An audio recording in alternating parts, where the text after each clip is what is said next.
جھوٹ یا مصلحت امیزی کے ریشمی غلاف نہیں اڑ سکتا، سلمان نے سکون سے کہا تو زارا کا دل ایک دم سے یوں ہو گیا جیسے کسی نے زور سے مسل دیا ہو۔ اسے لگا کہ اس کا دل ابھی رو دے گا۔ آنکھ کا رونا تو سب کو دکھائی دیا جاتا ہے مگر دل کا رونا کوئی نہیں دیکھ سکتا، یہ صرف محسوس کیا جا سکتا ہے۔ اس کی طبیعت بوجھل ہو کر ایک دم سے مقتدر ہو گئی۔ پل بھر پہلے اچھا لگنے والا موسم اچانک ہی وحشت زدہ ہونے لگا۔ اس نے قطعاً کوئی اظہار نہیں کیا، اس نے اپنی خاموشی کا جواز سی ڈی پلیئر آن کر کے پیدا کر لیا۔ ہلکی موسیقی کی مدر تانے کار کے اندرونی حصے میں تیرنے لگے۔ دونوں اپنی اپنی جگہ خاموش تھے۔ نہر کے ساتھ ساتھ چلتے ہوئے جو ہی اگلا پل آیا، زارا نے وہاں سے یو ٹرن لیا اور دوسری سڑک پر آ کر گاڑی تیز رفتار سے دوڑا دی۔ اخبار کے دفتر تک ان دونوں میں مکمل خاموشی رہی، ایک لفظ تک بھی انہوں نے تبادلہ نہیں کیا۔ سلمان اختر خاموشی سے اترا، ہاتھ کا اشارہ کیا اور تیزی سے دفتر کے اندر چلا گیا اور وہ سیدھی گھر آ گئی۔ پھر بیڈ روم تک پہنچنے میں اسے زیادہ وقت نہیں لگا۔ اس نے بے دلی سے کپڑے بدلے اور بیڈ پر آ بیٹھی۔ زارا کا دل چاہ رہا تھا وہ پھوٹ پھوٹ کر رو دے، توہین کا احساس اسے مارے ڈالے جا رہا تھا۔ اسے یوں لگا تھا جیسے وہ شکست کھا کے آئی ہے۔ شکست کھانے کا دکھ بڑا جان لیوا ہوا کرتا ہے۔ یہ دکھ اور زیادہ شدت اسی وقت اختیار کر جاتا ہے جب فتح کے ضم میں اچانک ہاتھوں پر شکست در دی جائے۔ سلمان اختر اس کے لیے ایک ایسی وادی کی مانند تھا جسے فتح کرنے کے شوق میں اس وادی تک آنے والے سوار خود ہی اس کی خوبصورتی میں کھو جائیں، تب اپنا آپ اسی وادی کے سپرد کر کے وہیں اپنا ٹھکانہ بنا لے۔ شکست کا احساس اس لیے حزمیت کا باعث ہو رہا تھا اتنے دنوں تک، جب کہ وہ ان دنوں میں بھی اپنے طور پر یہ سوچ چکی تھی، سمجھ چکی تھی کہ وہ اس کے بہت قریب آ گئی ہے، اتنا قریب کہ بے تکلفی کا دائرہ ٹوٹ گیا ہے، مگر آج اسے لگا وہ اب تک وہ حصار سے باہر کھڑی ہے جیسے پہلے دن کھڑی تھی۔ اس کی اپنی شکست کا بار بار احساس اس کو اندر سے توڑ پھوڑ رہا تھا۔ کیا اسے شکست قبول کر لینی چاہیے؟ دل گرفتہ زارا نے پورے ہوش و خواص کے ساتھ جب یہ سوال خود سے کیا تو چونک گئی۔ ہار جانے کا دکھ اچانک ہی تحلیل ہونے لگا، جیسے سورج نکلنے کے ساتھ ہی دھند چھٹکنے لگتی ہے۔ اس ساتھ شکست کی دھند میں ضد کا سورج آہستہ آہستہ ابھرنے لگا۔ کیا میں اتنی جلدی ہار مان جاؤں گی؟ وہ تعلق جو میں نے خود بنایا تھا، کیا وہ تعلق خود توڑ دوں گی؟ کیا جدائی کا وہ پل آ گیا ہے جب وہ ایک دوسرے سے بچھڑ جائیں گے؟ اچانک ہی سلمان اختر سے ہونے والی پہلی ملاقات اس کی نگاہوں کے سامنے تصویر کی طرح پھر گئی۔ ثانیہ کا احساس شکست اس کے سامنے آ گیا۔ کیا وہ لاشعوری طور پر مقام جدائی تک تو نہیں آن پہنچی؟ اس مقام تک وہ خود آ گئی ہے یا سلمان اختر اسے یہاں تک لے آیا ہے؟ کیا وہ واقعی ہار جائے گی؟ نہیں، ضد کا سورج پوری شدت سے چمکنے لگا۔ احساس شکست کی دھند پوری طرح چھٹ گئی تھی۔ اس نے سوچا ابھی تو چند ماہ ہوئے ہیں، اسے تو لڑتے ہی رہنا چاہیے، ان لمحوں تک لڑنا چاہیے جب تک وہ خود نہیں ہار جاتی، بلکہ وقت، حالات اور اس کے حساب اس کا ساتھ نہ چھوڑ دے، کیونکہ وہ شکست اس کی اپنی نہیں ہوگی۔ یہ سوچتے ہوئے وہ یوں کر بیٹھی جیسے کچھ بھی نہ ہوا ہو۔ زارا کی شکست جو محض وقتی شکست تھی، اسے ایک نیا حوصلہ دے رہی تھی۔ سوچوں میں جو سختی تھی وہ نرماہٹ میں بدل گئی، تنے ہوئے اعصاب ایک دم سے ڈھیلے پڑ گئے، سارا غصہ، توہین ہو جانے کا احساس، سب کچھ ختم ہو گیا۔ وہ ذرا سی پسپائی کے بعد ایک عزم سے خود کو تیار کر چکی تھی۔ زارا کو معلوم ہی نہیں تھا کہ وہ لاشعوری طور پر اپنے حصار سے نکل کر سلمان اختر کے حصار میں کس قدر آ چکی ہے۔ وہ اب اسے فتح نہیں بلکہ پا لینا چاہتی تھی۔ وہ فتح کے راستے پر چلتی ہوئی قبولیت کے مقام تک آ پہنچی تھی۔ وہ اپنے آپ کو اس معیار پر لانے کے لیے خود کو تیار کر چکی تھی جہاں اسے شرف قبولیت سے نواز دیا جاتا۔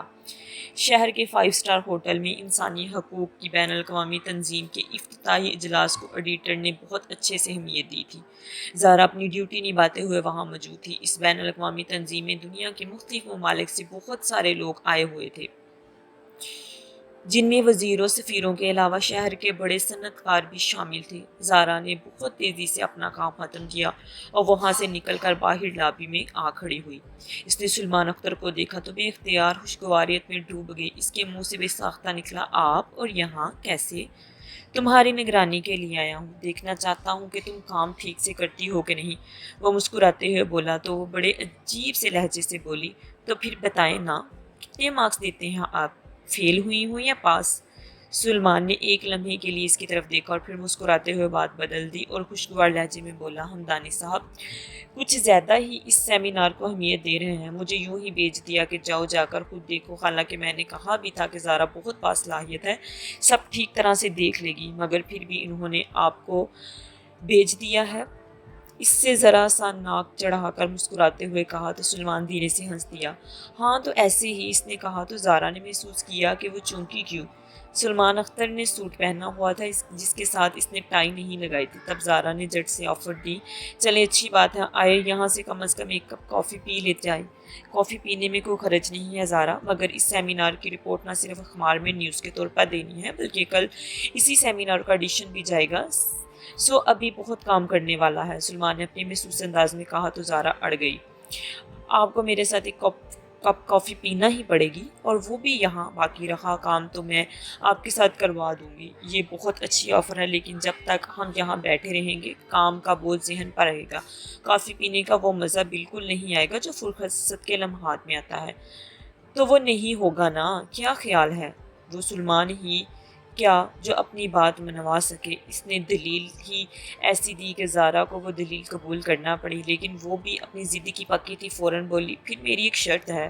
بولو، اس نے خوشکن لہجے میں کہا۔ زارا، کام ختم کرنے کے بعد آپ مجھے اسی ہوٹل میں ڈنر پہ لے دیں گے، اس نے سلمان کی آنکھوں میں دیکھتے ہوئے کہا تو ایک لمحے توقف کے بغیر مان گیا۔ ڈن، فون کر کے بتا دو کہ تم گھر دیر سے آ پاؤ گے۔ اس نے آپ فکر نہ کریں، چلیں آفس چلتے ہیں، زارا نے تیزی سے کہا اور کار پارکنگ کی جانب بڑھ گئی۔ سپہر ڈھل چکی تھی، وہ ستمبر کی ابتدائی دن تھے، موسم بہت ہی خوشگوار ہو رہا تھا، اور یہ موسم تو اور بھی خوشگوار ہو گیا جب سلمان کا ساتھ ہو۔ وہ اس کے قرب کا موقع کبھی ضائع ہی نہیں جانے دینا چاہتی تھی۔ وہ گاڑی لے آئی تو سلمان پیسنجر سیٹ پر بیٹھ گیا۔ تبھی گاڑی بڑھاتے ہوئے زارا نے پوچھا، آپ کو ایڈیشن سے کب تک فراغت مل جائے گی؟ کوئی خاص بات؟ اس نے پوچھا۔ گھر والوں کو بتا دوں نا کہ میں کب تک آ پاؤں گی؟ وہ بے خیالی سے بولی۔ کہیں تم پچھتا تو نہیں رہی ہو کہ ایسا کیوں ہوا؟ ویسے یہ کوئی اتنا بڑا کام نہیں ہے، میں کر لوں گا، تم مجھے ڈراپ کر کے اپنے گھر جا سکتی ہو، اس نے زارا کی طرف دیکھے بغیر کہا۔ نہیں، آج رات کا کھانا میں آپ کے ساتھ ہی کھانا چاہ رہی ہوں، بڑے سکون سے ڈرائیونگ کرتے ہوئے بولی۔ میں پھر یہ پوچھوں گا کہ آج کیا کوئی خاص بات ہے؟ اس کے لہجے کے سوال نہیں بہت حد تک حیرت بھلی ہوئی تھی، تب وہ خوشگوار انداز میں بولی، ضروری نہیں کچھ خاص ہو تب ہی کچھ ہونا ہوتا ہے، یہ تو ہم پر ہے، ہم جب چاہیں کسی عام کو خاص بنا لیں، ایسا ہمیشہ نہیں ہوتا زارا۔ بہت ساری عام چیزیں خاص بنانے کی کوشش میں بھی عام ہی رہتی ہیں۔ وہ کھوئے ہوئے لہجے میں یوں بولا جیسے اس کے لفظوں میں خیرت لپٹی ہوئی ہو، لیکن کوشش تو کرتے رہنے چاہیے۔ وہ تیزی سے بولی، ہاں یہ انسان کا بنیادی حق ہے، اسے یہ حق ہے کہ وہ چاہے جو جیسا چاہے ویسا ہی کرے، اسی طرح دوسروں کو بھی حق دے کہ وہ جو چاہیں وہ کر سکے، اس نے ذرا سی مسکراہٹ کے ساتھ کہا۔ تب وہ دھیرے سے مسکرا دی، پھر باتیں اسی سیمینار کے حوالے سے ہونے لگی۔ وہ تبصرہ کرنے لگا، وہ سنتی رہی ہوئی جیسے کوئی بڑا چھوٹے کو سمجھا رہا ہو۔ وہ سیمینار کے ہر پہلو کو چھوتے ہوئے باتیں کرتا چلا جا رہا تھا، وہ بڑے غور سے سنتی جا رہی تھی، یہاں تک کہ دفتر آ گیا۔ وہ گاڑی پارک کر کے میگزین سیکشن میں آئی تو سلمان نے ایڈیشن کی تیاری شروع کر دی تھی۔ اس نے جلدی سے نیوز بنا کر نیوز ڈیسک پر بھجوا دی اور پھر ایک چھوٹا سا مضمون لکھنے لگی جو کچھ دیر پہلے سلمان سے ڈسکس کر چکی۔ تصویریں آتے ہی ان کا کام ختم ہو گیا، تقریباً 3 گھنٹے بعد انہیں فراغت مل گئی۔ انہوں نے متوقع وقت سے پہلے کام نپٹا لیا تھا، اس میں زارا کی مدد بھی شامل تھی۔ سارا کام ختم کر لینے کے بعد وہ بولی، چلیں اب نکلیں۔ ہاں، ذرا یہ ایڈیشن کی کاپی دیکھ لیں پھر نکلتے ہیں، اس نے سامنے دری کاپی کا بغور جائزہ لیتے ہوئے کہا۔ زارا وہیں بیٹھ گئی۔ کچھ دیر بعد اچانک اس نے کہا، اب چلیں آئیں۔ وہ پرس اٹھا کر باہر کی جانب چل دی تو سلمان نے کہا، تم ایسا کرو اپنی گاڑی میں ہوٹل پہنچو، میں بائک پر آتا ہوں، پھر وہیں سے سیدھا گھر چلا جاؤں گا۔ اس نے صابت میں سر کھلایا اور باہر کی جانب چلی گئی۔ جس وقت سلمان نے پارکنگ سے اپنی بائک نکالی، زارا اس سے چند قدم کے فاصلے پر اس کی منتظر تھی۔ اس نے بائک سنبھالی اور چل دیا۔ وہ اپنی گاڑی میں اس کے پیچھے پیچھے چل جا رہی تھی۔ بڑی شاہراہ پر آتے ہی سے یوں محسوس ہوا جیسے سامنے جاتے ہوئے سلمان کے ساتھ ایک لینڈ کروزر آ لگی ہو۔